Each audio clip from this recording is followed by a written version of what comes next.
Bonjour à tous, bienvenue dans cette nouvelle émission de réussite d'entreprise produite par Open Media et diffusée sur Le Figaro.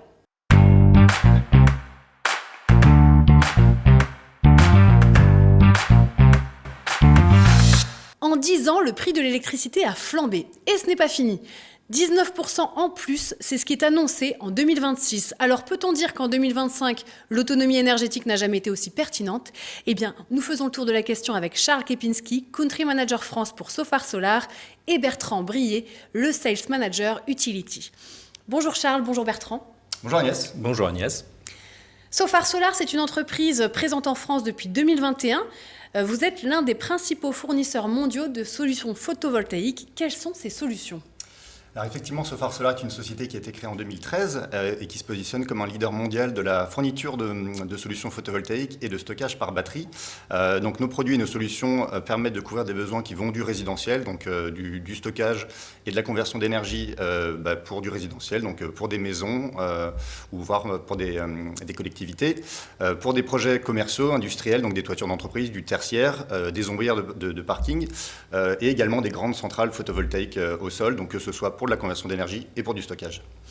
Alors, vous faites partie des premiers, en tout cas Sofar Solar fait partie des premières entreprises qui ont fabriqué des onduleurs hybrides depuis 2016. Alors, on peut dire que vous êtes pionnier sur le stockage. Comment cette entreprise tire son épingle du jeu dans un milieu devenu assez concurrentiel ? Le nerf de la guerre, c'est la recherche et le développement. Effectivement, il faut prévoir le futur pour être au bon moment sur le présent. Donc nous, on a commencé effectivement à travailler sur le stockage et sur l'hybridation des onduleurs dès 2016. Donc on a été dans les premiers effectivement en France dès 2020 à proposer ce genre de produits. Et on continue d'innover avec plus d'un quart de nos effectifs qui sont dédiés à la R&D et plus d'une centaine de brevets qui ont été déposés par nos équipes en Chine. Et pour rebondir, on a aussi eu une des premières références sur des solutions hybrides en 2020 avec, chez un particulier avec donc, pour parler technique, 10 kW de panneaux photovoltaïques et 20 kWh de batterie. Et comment ça se passe ? Vous déposez des brevets à chaque fois qu'une solution est trouvée ou... En fait, on développe des gammes de produits qui ont plusieurs, on va dire, latitudes de puissance. Le plus petit onduleur commence à 1,1 kW jusqu'aux grosses machines qui vont jusqu'à 350 kW. Et donc, on dépose des brevets pour différentes solutions ou différents composants, que ce soit sur la partie onduleur et sur la partie stockage. Alors 25% de la production solaire annuelle a lieu entre octobre et mars. Est-ce qu'une utilisation autonome toute l'année est possible, malgré tout ?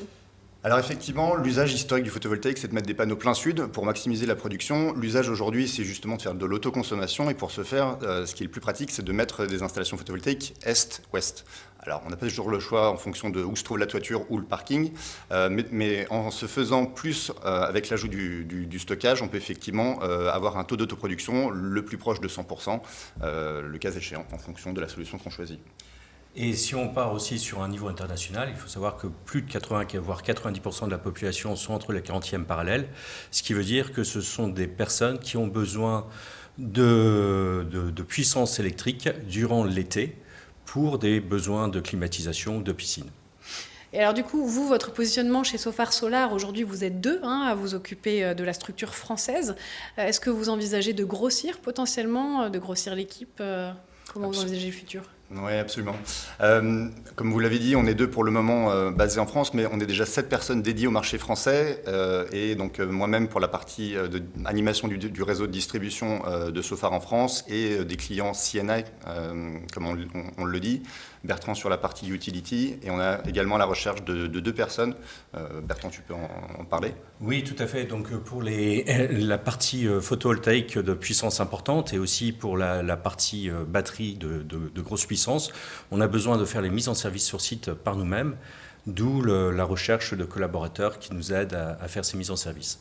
Donc l'objectif, c'est d'ici la fin de l'année 2025 qu'on soit une équipe de 10 personnes, un ingénieur avant-vente pour accompagner le dimensionnement des projets de nos clients et un ingénieur après-vente, comme l'a dit Bertrand, pour accompagner la mise en service et accompagner les services techniques de nos clients. Et comment ça se passe exactement du coup un projet avec Sofar Solar par exemple, si moi je vous sollicite Alors depuis l'origination du projet, en général, on est consulté par par nos prospects et nos clients. Donc il y a une définition d'un cahier des charges dans lequel il y a le nombre d'onduleurs, la puissance. On a dans notre équipe une personne qui s'occupe justement de faire le dimensionnement de ces projets.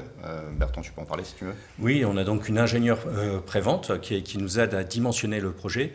Une fois que le projet est vendu, que vous avez donc accepté notre offre, on mettra à disposition un project manager donc, pour suivre le projet de A jusqu'à Z, jusqu'à la réalisation et jusqu'au commissioning, mise en service de nos solutions. Exactement, et on peut même proposer ensuite des contrats de maintenance, principalement sur les grandes puissances et sur les solutions de stockage, où on va proposer pendant 10 ans d'effectuer les opérations de maintenance préventive et curative sur ces grands systèmes. Oui, donc vous avez un accompagnement vraiment de qualité tout au long de l'année. On peut vous solliciter à n'importe quel moment en cas de problème. Oui, tout à fait, et même lorsque l'onduleur sort de sa garantie, nos clients peuvent toujours appeler le service en ligne pour savoir s'il faut changer l'onduleur ou s'il y a une mise à jour à faire. En tout cas, ils sont toujours accompagnés durant les 20 ans, on espère les 20 ans de durée de vie de leur projet. Exactement, on a une hotline dédiée au marché français, donc on a un numéro spécial dédié au marché français, on a une personne francophone qui répond aux appels des installateurs, même des clients finaux qui ont des difficultés parfois à paramétrer leur machine ou qui ont des questions, donc on a une personne dédiée au marché français et on espère effectivement dans le cadre de la croissance de notre équipe France avoir une seconde personne pour épauler notre collègue. Et peut-être une troisième, parce qu'il y a de quoi faire. Espérons. Le marché français a réalisé une très très bonne année 2024 avec plus de 4,65 gigawatts de projets photovoltaïques raccordés. Les chiffres du premier trimestre 2025 sont excellents, donc on espère, malgré les hausses du prix de l'électricité, comme vous l'avez évoqué en préambule, faire de bonnes années puisqu'on a besoin du photovoltaïque dans le mix énergétique français et mondial. Il n'y a pas de raison que ça ne soit pas le cas. En tout cas, je vous le souhaite. Merci beaucoup Charles et Bertrand pour cet échange. Avec grand plaisir, merci. Merci. Quant à nous, on se retrouve très bientôt pour une prochaine émission de Réussite d'entreprise.